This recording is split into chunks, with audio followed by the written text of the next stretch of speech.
Good morning. Ngasigi card ki message aipatang yeng minaraseko. Ado ahambada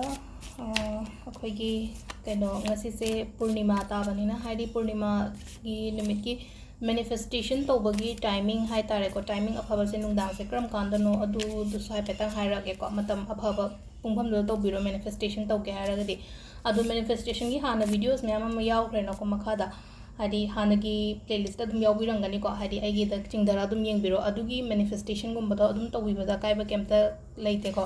hana tawgiba mayam do adum follow tawbiyo ando hambada ko gi card ki message yeng minarase ko ado sidagi 3 cards katang I love thoge 1 2 and 3 ko sida le ko 3 cards hai ado ahambagi se ko ahambagi se sida aina ngasi se kenoma tawge kaina khanba khotba hojikan se hai tar ngasi oiro natraga hojikan se ai se kenoma hausige natraga ai sigi thabak se changjan jira question jira kaina khallaga isada doubt dum leiba khotba mai leraga dina adugi poto doubt thamgano hai tare ko doubt thamgano haidi ngamni ba somna tawge haina khallaga di ngamgani adugi thabak to changjan bi ba hai tare ko lepaga leithokta ba hai tare ko adu changjan matamda adudugi positive result lakani ko ani shubasina hai tare magicians card like magician card se dum aina ningi ba kholiba mayam se la o ko lo haina tammi ko adu kamaina to we aina la o ko lo na tambani na se magicians la adu ngasi se purnima so ibani na haidi manifestation ki ka se yari ngai loina tawbiyo dum haidi aina pamiyo pot aina je khaliba pot mayam do loina manifestation tawbiba hai tare ko haidi job ki oiro natraga health oiro dagi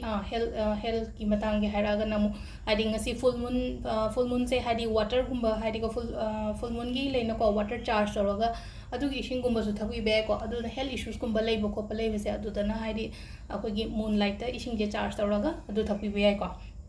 ahum suba se haidi past dum hai tare hau khiba matam da ngasai gi mangi ba khot khiba do adu dum khallaga le ko khan gano tholo aduga ko haidi lam haidi tholo hairaga ding ngasai gi let go to hon gi ba hai tare ko phataba memories oiro ai gi thaba inkhang da loss oi gi bani khang de business da loss oi gi adu khallaga le ga da matam nate haidi adu do haidi hau khre loi khre na ko ado anoba lakpasida